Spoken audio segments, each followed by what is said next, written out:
Hey guys, I just wanted to come and talk to you because I don't know, I just wanted to. Um, you know how I'm always encouraging people to try things. You fail at 100% of the things you never try. Remember that. You fail at 100% of the things that you never try. If people are afraid of failure, well, they're rather more afraid of trying, that it won't work out the way they envision. And it may not, because life kind of has its own rhythm and it kind of takes over for you sometimes. I um I wrote the little novella, the memoir about living here for the last 23 years. And it's not a masterpiece, but I think it has a lot of things to say about people who for people who think about homesteading later in life, or are the ones that have started earlier but they're aging now and they're having to change everything they do. And that happens. Even if you're in good health for your age, that still can happen. Because you can't predict how you're going to age. You can only do your best to keep yourself, keep your food nutrient dense and stay away from bad junk and that kind of thing. You can only do the best you can do. And things don't always go the way you think they will, but some things go better. And after I wrote that little book, and I think it's fine. I think it's not, I'm a writer at heart, I think. I always have been. However, I had an idea for this fiction book, and it's kind of taken a life of its own. It's taken a life of its own. Actually, I actually went and I looked up how many words does a novel have to be a novel. And one place said, well, minimum like 40,000 words. And something else, another place said, 40 to 50,000 words. So I thought, well, I want whatever I write to be an actual novel. It's going to be fiction, and it's easier to write it when you're making up stuff than if you were actually recording your life and your thoughts about your life. That's why the other one didn't end up being quite as long as, not novel length. So, and I thought, okay, 50,000 words. Can I write 50,000 words? Can I? Preferably more, but I thought, well, you know what? I'm going to make my minimum 50,000 words. You can't, it doesn't matter about chapters because you can break those up in any way you want. You can have long chapters or shorter chapters or whatever. So I thought, I don't know. Let me see if I can get started. And I knew kind of the general idea of it. And I had a few scenes that I knew I wanted to write in it. And that was really all I started with. Now, they say some people who write books, they're plotters. That means they have to outline everything, every chapter. They have to have detailed outlines. Of course, outlining is not something I ever like to do in school. So, I have to organize my thoughts. So I never liked outlining. And I thought, okay, well, I'm going to write this. I'm going to start. Well, I started, and all of a sudden the story began to shape up and lead itself. I don't know where it's taking me, honestly, but I have a more fleshed out idea of the ending of it than I did before. And I am at over 36,000 words. So just think about that. To get to my minimum 50,000, I just have 14,000 to go. And you would not believe how fast you can write 14,000 words if you've got an idea that's just rolling over in your head. It's taking a life of its own. It's a boulder rolling down the mountain. And so that's kind of where I am here. And I think I know. It's like the next scene. You think, I know what I want to happen, but I don't know how exactly to write it, all the details of it, so that it's not boring. Boring. You don't want a boring book, or that it's not well thought out. Well, of course, my thoughts about certain scenes only happen right before I write them. So, it's been an interesting journey to write this so far. And I'm going to finish it. It's going to be finished. I know now that I will finish it. And then, of course, I had to go back through and do the first big sweep of editing. I've edited as I went. But going back to read it after you writing a novel in and of itself is a lesson in writing a novel. And by the time you get to the end, you go, wow, if I had done this well at the beginning, the whole thing would be a lot better. So you go back through and you do the first full pass editing. You have to read your whole book all over again slowly and reword things and take out junk words and do the best you can to have decent grammar and that kind of stuff. And you write the body of the descriptions and everything are more strict English grammar than, say, dialogue. Because, you know, we don't speak the way we write. We don't speak like an English thesis, okay? And, you know, people just don't speak that way. The speech patterns and expressions and things they say. And, you know, it's been quite a journey. And so I think once I'm done, I get to the end and I go back to the beginning, I think I'm going to find a whole lot of things that the end of the book taught me how to do better. And yeah, there's that program, Pro Writing Aid, but I don't agree with that a lot of times. You know, it's like, do you want to use inclusive language? No, I don't want to be politically correct. And it's not going to be R-rated. I mean, it's a PG-13 rated in some cases because of the intensity of certain things. And you try to evoke a feeling, like a feeling of fear or trepidation or something. And I think it's going to be really good. I mean, in my mind, it's going to be really good, okay? I'm not just saying I'm the best writer in the world, but I think the story has value. And I think it's a story that a lot of people will want to read, especially some women of a certain age will want to read the story. Or people who've thought about the situation this character's in in their own lives, and they might want to see how she handles this. What happens with her? What does she do? How does it come out in the end, so to speak? So I'm having, when I first started, I thought I'll never finish this. And now I know I'll finish this. I just want to encourage you that if you ever thought about writing something, even start with a short story. If you just want to sharpen your skills, start with a short story. And don't make it predictable. And don't write characters, don't use a lot of cliches and that kind of thing. I've learned so much since I started this. And there are a lot of authors who have their channels on YouTube. My son is trying to get back on YouTube because they did some weird thing that said, you can't get back on, you're not allowed on here anymore. Don't even try to make a new channel. It's like, he didn't have any idea what happened.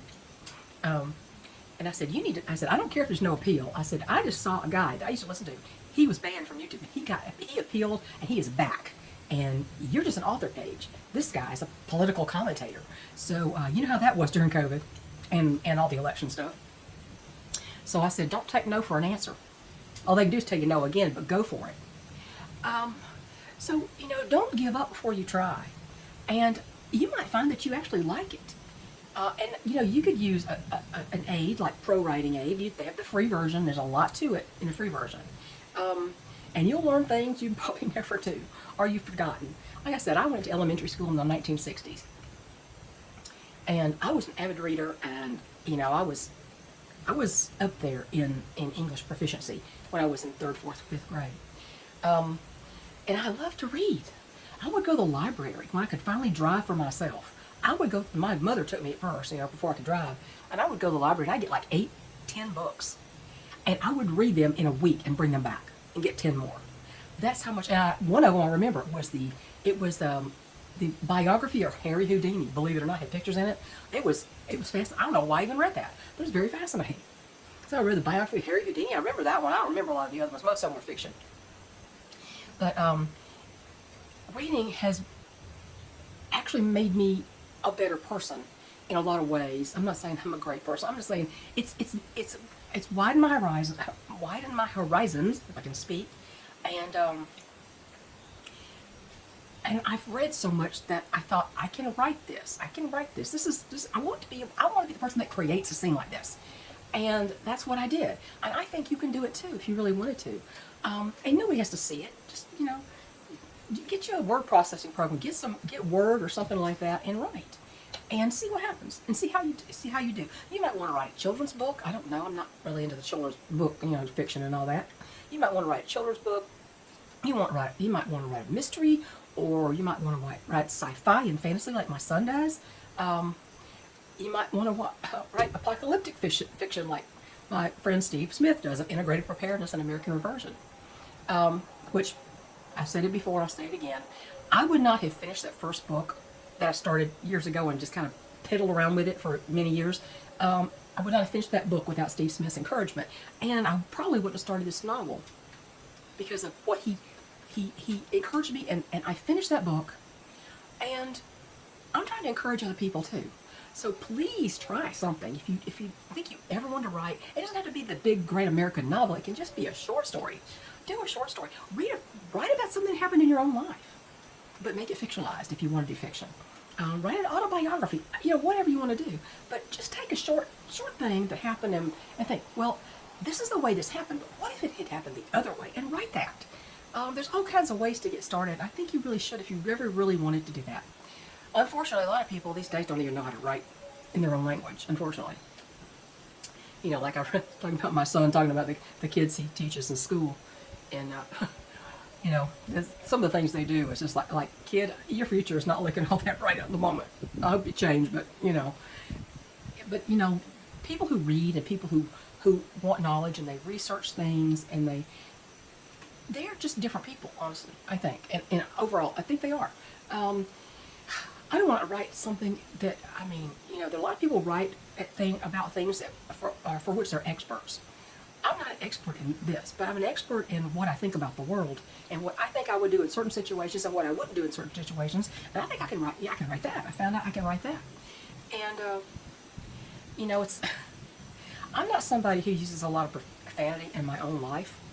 And I'm not going to write a lot of profanity.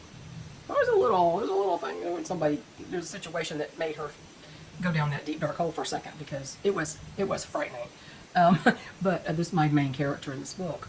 But generally, I'm not going to be writing pornographic stuff. I'm not writing erotica, that kind of crap. I'm not writing none of that stuff. I'm writing an interesting story, I think. I think it's interesting to me, okay? It may not be interesting to everybody. It's interesting to me.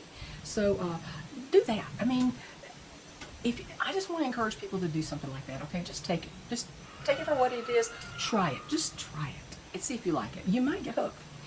Okay, well, all that said, the encouragement part is over. I want to show you something. We have actually started on our solar array. What is the word? See, author here, trying to figure out what the word is. The supplementary solar array. We're putting up 6 more panels. I put a picture of we've got the first 3 installed. We need the cables to link all of these together with the ones that are on the satellite dish itself. We want to link all these panels together. So all in all, when we get done, there will be 10 panels instead of the 4 that we had. There's going to be 10. I've got 3 up. I have 1 more the same size. I had to order 2 more the same exact size. And then I have 2 other ones I'm going to just keep for if something happens to these. They're different sizes, but And so we have to get the cables for it, and then we'll have a lot more surface area for the solar. And then we'll probably end up having to get another golf cart battery. We have golf cart batteries. I think we have 6 of them, and I think we probably need a couple more to really have enough storage, the bank of storage that we need. So, there's something over there. So anyway, that's what we've done so far. My son got that fence up. We just have a little gap just to do from where the fence ends at the top of the hill around to the corner gate. We just have a gap to fill in. I'm trying to get my stair rails painted. That's fun because it's hard to do when there's spider webs and stuff on it. So I just have a few more things. It's almost done. I got to get that done. And I want to get that done because Sunday, the temperatures are going to plummet. The highs are going to be 60s, the lows are going to be 30s, near freezing. So that's going to be a big change from Sunday into Monday. Monday I have to go to a pulmonologist. They want to see something. They sent me to a lung doctor. It's like I could tell them it's not in my lungs right now. So I can tell them it's not the lungs. And if whatever they say, I'm going to go back to probably end up going back to the allergist and say, to do the further testing to see if I need to start taking allergy shots so that I can get over this sensitivity to whatever's causing this. So that's where that situation is. I don't know what else. Tally, of course, Tally died, and Bash is still with me. Lonely, but he's still with me. Angus and Nathaniel are doing really well. The girls are laying almost about every day. 3 beautiful eggs. The fertility on them is, I think 2 out of 3 normally look like they're fertilized. You can tell a fertile egg from an infertile egg if you crack it open, and the little white spot that's on the yolk, if you just look at it, either it's just a dot or it's got a ring around it. The ring around it means it's fertilized. Of course, some smart out one time says, how do you get that back in the egg so you can hatch it? It's like, honey, you don't. You just assume because that one's fertile, the others probably are too. I think I'm being smart out. So that's it. I just wanted to go. I just want to talk to you about that. Please try something. If you think might have ever wanted to write something, try it. Because, people publish short stories too. They publish anthologies of short stories. Stephen King even had short stories under the name Richard Bachman, I think. I think that was his pen name. I don't read Stephen King anymore. I used to years ago, but I quit that. I don't like the man anyway, so I don't read his books. But anyway, that's all I want to do. It's been 16 minutes and I'm going to go. And I got to go put the Omega rocks in and let the main flock out for another hour before I shut them in for the night. So, catch y'all later. Have a great night. Bye.